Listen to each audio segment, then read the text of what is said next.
You are a bookkeeper, earning 50 cents a day, meticulously recording every penny in a small red notebook. But it was that exact obsessive pursuit of perfection that helped you defeat the U.S. government. I am Professor Simplifies, and this is the lesson on how mathematics and cold calculation can bend the world. July 8th, 1839. Richford, New York. A baby was born into poverty. His name was John Davidson Rockefeller. His mother, Eliza, was pious, devoted, a devout Baptist who believed in honesty, hard work, and God. His father, William, he believed in none of those things. William Avery Rockefeller, known to locals as Devil Bill, was a phantom, a con artist. He masqueraded as a traveling salesman to mask a darker reality. "Papa, where do you go when you leave business, son?" Important business. That business was cruelty itself. Bill sold colored water as cancer cures to the dying. He posed as a deaf-mute beggar to eavesdrop on farmers, only to use their secrets to swindle them later. He didn't just want their money. He wanted to watch them lose everything. And he treated his own family the same way. "I cheat my boys every chance I get. I want to make them sharp." One day, Devil Bill placed young John on a high chair. "Jump, son. I'll catch you." The boy jumped. The father stepped back. John crashed into the floorboards. Remember, never trust anyone completely, not even me. That was John's entire education. Trust is weakness. The world is a battlefield. And if you're not the predator, you're the prey. By 1849, Devil took his philosophy to its logical extreme. After being accused of sexual assault and facing mounting scrutiny, he fled to Canada and vanished completely. He took a new name. Dr. William Levston married a second woman while still married to Eliza and lived a double life for 50 years. He abandoned his family, left them penniless, and John never forgot. At 16-year-old, he became the man of the house, quiet, intense, obsessed with the one thing that never lied: numbers. He enrolled in a 3-month bookkeeping course. Then he landed a job as an assistant bookkeeper, earning 50 cents a day.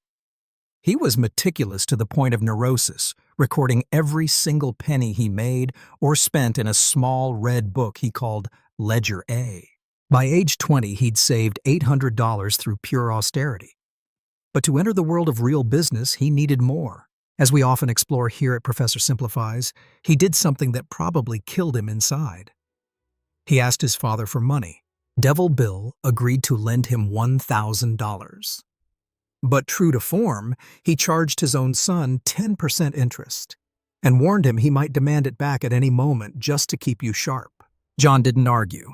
He took the money and formed a partnership with an older, more established man named Morris Clark. They started as produce merchants, selling beans, pork, and oats. It was safe and steady. Then 1859 happened, the Pennsylvania oil strike. The world was suddenly drowning in black gold, and Cleveland became refinery central. "John, this oil business is chaos. It's a gamble. People will always need to eat. So let's stick with what we got." "No, you don't understand. People will always need to see in the dark. Oil is the light." Against Clark's judgment, they took on a brilliant chemist named Samuel Andrews and built a refinery. But the tension between the partners grew like a cancer. Rockefeller wanted to borrow aggressively to expand. Clark, terrified of debt, tried to rein him in. By 1865, the partnership reached a breaking point. They couldn't agree on the future, so they decided to dissolve the company. The refinery would go to whichever partner could bid the highest at a private auction. It was a showdown. The bidding started at $2,000, $3,000, $5,000, $10,000. Clark's face grew pale, but he couldn't imagine a 25-year-old having the stomach or the capital to go higher. He decided to end it. 50,000, John, walk away. The room went dead silent. Clark was already reaching for his coat, certain he'd just won, until 72,500. The smirk vanished. Clark realized then that John would bid until he was bankrupt or dead. He threw up his hands. "I'm done. The business is yours." John D. Rockefeller had won. He shook Clark's hand, walked out of the room, and later said, "That was the day that determined my career." Now John was the master. He renamed the company Rockefellers and Andrews, and he began to apply the Ledger A mindset to the dirty world of oil. At the time, refining was incredibly wasteful. Most refiners only wanted kerosene for lamps. They would dump the waste gasoline, naphtha, and tar straight into the river. Rockefeller looked at that river and saw money disappearing. If we can't burn it, we sell it. Together with his partner, Rockefeller stopped the waste. Andrews found ways to turn that refinery sludge into lubricating oil and paraffin wax. He didn't stop there. He bought his own forests to make his own barrels, and even built his own kiles to dry the wood. By cutting out every middleman, he could sell his oil cheaper than anyone else and still make a profit. By age 30, the bookkeeper had done it. He owned the largest refinery in Cleveland, the oil capital of the world. Most men would have stopped there and enjoyed their fortune. But John didn't look at his success. And this is a principle Professor Simplifies always emphasizes. He looked at his surroundings. As he stood over the smoky skyline, he saw hundreds of small, inefficient refineries competing for scraps. To Rockefeller, these weren't rivals to be respected. They were a mess that was ruining the industry. "I will take these broken pieces and forge them into one, and I will be the one." January 10th, 1870. John D. Rockefeller, along with a handful of associates, officially incorporated the Standard Oil Company. He was building a machine designed to swallow every competitor in its path. To do it, he didn't look at the oil wells. He looked at the veins of the nation, the railroads. Railroads were in a death spiral, slashing rates to steal business from one another. Rockefeller smelled blood. He walked into the offices of the railroad kings and said, "Gentlemen, I can guarantee you 60 carloads of oil every single day, rain or shine. 60. That's more than the rest of the valley combined." Exactly. And in exchange, I want a secret partnership. This was the South Improvement Company, SIC. It was a shell company designed to act as a cartel between the biggest refiners and the railroads. It had 3 ruthless pillars.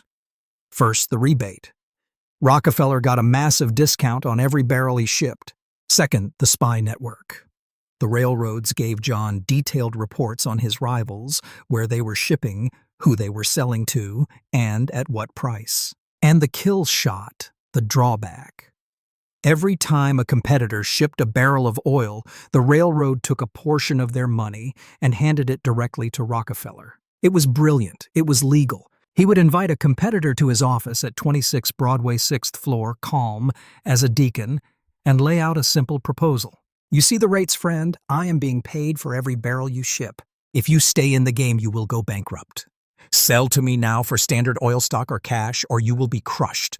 Your choice." In one particular negotiation, a refinery owner made the mistake of refusing the offer. Rockefeller stood up, walked to the window, and opened it wide. "Bill, come look at this view. 6 stories up. Beautiful, isn't it?" The wind was howling. He approached nervously. "You know, if a man were to slip here, fall out this window, all it would take is 6 seconds, and he would quickly become a name in the Cleveland obituaries." Between February and March 1872, the massacre peaked. In one legendary 48-hour window, he swallowed 6 refineries, one by one, door by door. In less than 3 months, 22 of the 26 refineries in Cleveland had surrendered. But then someone leaked the secret and the public exploded. In late March, the oil regions went ballistic. They burned Rockefeller in effigy. They marched with torches against the Anaconda. The pressure was so intense that the Pennsylvania legislature revoked the SYC charter within months. The public cheered. They thought they had won. They were wrong. Rockefeller didn't care about the South Improvement Company anymore. Why? Because by the time they killed the deal, he already owned Cleveland. Yet Cleveland was just the beginning. He began to look at the map of America like a general planning total war. What he invented next would become the blueprint for every monopoly in history. This was vertical integration. If a rival in another state refused to sell, he cut off their oxygen. He bought the companies that manufactured the white oak barrels. He bought the warehouses. He even bought the chemical plants that produced the acid needed for refining. Suddenly, his competitors found that Even if they could refine oil, they couldn't find a barrel to put it in, or a chemical to treat it with. But there was one final obstacle: the independent pipeline. In a last-ditch effort to survive Pennsylvania, oilmen began building a massive 110-mile pipeline to pump oil directly to the coast, bypassing Rockefeller's railroads. It was a feat of engineering meant to break Standard Oil's back. Rockefeller's response scorched earth. He bought strips of land across the pipeline's path to halt construction with trespassing lawsuits. When that didn't work, his teams engaged in pipe wars, sabotaging lines, and bribing local officials to pull permits. By the time the pipeline was finished, the independent companies were exhausted and bankrupt. Rockefeller simply walked in and bought the pipeline for pennies on the dollar. One by one, the dominoes fell. From Cleveland to the Atlantic coast, the independent oil man was becoming an extinct species. Children watched their fathers break. By 1879, the bookkeeper had finally finished the map. He sat at top 90% of the entire industry. He had consolidated the chaos. He had won the great game. But there was a new problem. When you own 90% of the world, you have a massive target on your back. And that target was about to be painted red. By 1882, Rockefeller had won the war. But now he had to figure out how to rule an empire that wasn't supposed to exist. Standard Oil was now a sprawling web of dozens of companies across multiple states. Back then, American law was simple. A company in Ohio wasn't allowed to own stock in a company in Pennsylvania. His empire was a giant held together by secret handshakes and verbal gentlemen's agreements. It was fragile. So, Rockefeller's lawyers invented something the world had never seen before: a ghost that could own everything and answer to no one. On January 2nd, 1882, Rockefeller and 8 associates signed a secret document. They pulled the stock of 40 different companies into one single massive entity controlled by 9 trustees. It was called the trust. It was a legal shell game.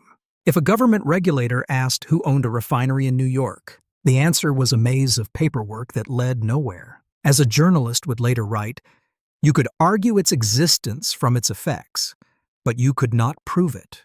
From his office at 26 Broadway in New York, a building known as the Temple Rockefeller wasn't just refining oil anymore. He was optimizing the world. He applied his Ledger A obsession to a global scale. He was famously obsessed with the last drop. Once ordering a factory to use exactly 39 drops of solder to seal a kerosene tin because 40 was a waste and 38 leaked. That one drop saved a fortune if we multiply that across millions of tins. This was the Standard way. Perfection through obsession. But Rockefeller's vision went far beyond American shores. He realized that while America had the oil, the world had the darkness. He flooded the markets of Asia with iconic blue 5-gallon tins. In China, he gave away millions of small kerosene lamps for free. If you give a man a lamp, you own his nights. To keep the light burning, that man had to buy Rockefeller's oil for the rest of his life. The results were staggering. He drove the price of kerosene down from 30 cents a gallon to just 8. For the first time in human history, the poor could afford to stay awake after sunset. By the 1890s, the bookkeeper was worth over $900 million, roughly 1.5% of the entire American economy. But the numbers were the only things still growing. As the empire reached its peak, the man began to wither. Success was eating him from the inside out. Rockefeller developed alopecia. His hair fell out in clumps. His head, his eyebrows, even his eyelashes. He became a ghostly, hairless figure, eventually forced to wear a rotating set of wigs of different lengths to mimic natural hair growth. He lived on a diet of crackers and milk because his nerves had destroyed his digestion. And while Rockefeller was hiding in his temple, a new kind of enemy was sharpening their pen, ready to reveal the one secret the ledger couldn't hide. 1902.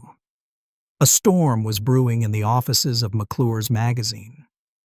It was led by a woman named Ida Tarbell. She was a journalist and a survivor. Decades earlier, her father had been an independent oil man in Pennsylvania. She had watched firsthand as the Standard Oil Anaconda squeezed the life out of her father's business and spirit. This was her golden opportunity for revenge. For 2 years, she became a detective, hunting one thing: proof that the ghost existed. She hunted down former employees discarded by the machine. She unearthed secret contracts buried in railroad basement. She painstakingly mapped the rebates, the drawbacks, and the spy networks. But then the investigation took a scandalous turn. A bombshell hit the headlines that no amount of corporate secrecy could hide. Devil Bill. The public learned that John was the son of a wanted criminal, a bigamist who is currently living a double life under a fake name. The mask of the deacon was ripped away. As Professor Simplifies notes, for the first time in his life, he couldn't control the game. He refused to comment, retreating further into his estates as the public's awe turned into pure, unadulterated hatred. Tarbell's history of the Standard Oil Company became the most dangerous book in America. It gave the public a face to hate, and it gave a young, bold president the ammunition he needed. Theodore Roosevelt launched a scorched earth antitrust investigation that wound through the courts for years. May 15, 1911, the day of reckoning arrived. The U.S. Supreme Court delivered the final blow. They declared Standard Oil an unreasonable monopoly. Their order: the empire must be destroyed. The trust was shattered into 34 separate pieces. Those fragments would eventually grow into global powers like ExxonMobil and Chevron. At 72 years old, the world believed Rockefeller had finally lost. Actually, when the monopoly was broken up, Rockefeller didn't lose his ownership. He simply saw it decentralized. He still held his massive share of stock in all 34 new companies, free from the Standard name and the legal shackles of the trust. The value of those individual stocks skyrocketed. By 1916, as the world transitioned from kerosene lamps to the gasoline age, Rockefeller's wealth exploded. Front-page news across the country confirmed a staggering milestone. John D. Rockefeller had become the world's first confirmed billionaire. At a time when the average American earned just $800 a year, his personal fortune hit a literal $1 billion. He had outlasted his father, his competitors, and even the United States government. But as the gold piled up, the old man realized he had one final enemy left. One he couldn't buy, and one he couldn't crush. Time. His time was running out. He hired the world's first PR experts to scrub the Standard blood from his name, appearing in public as a kindly grandfather, handing out shiny new dimes to children. He founded the University of Chicago and the Rockefeller Foundation, funding research that eradicated hookworm and yellow fever. Was it guilt, a genuine awakening, or the final brilliant con of a man who knew that history is written by the winners? We'll never know. What we do know is that on May 23, 1937, the machine finally stopped. John D. Rockefeller died at the age of 97. He missed his goal to live to 100. But he hit his other goal to make $100,000 by a margin so large it defies human comprehension. As Rockefeller himself once put it, "I believe the power to make money is a gift from God. And since I have been given it, I believe it is my duty to make money and steal more money, and to use the money I make for the good of my fellow man, according to the dictates of my conscience." From an impoverished boy to humanity's first billionaire, Rockefeller proved that the line between a ruthless dictator and a great pioneer is sometimes incredibly thin. History is multifaceted. And here at Professor Simplifies, we hope to have brought you the clearest and calmest perspective on that complexity. If you spot any oversights or have a different perspective, please share your thoughts in the comments. Don't forget to like, share, and subscribe to Professor Simplifies. This is Professor Simplifies, and I'll see you in the next video.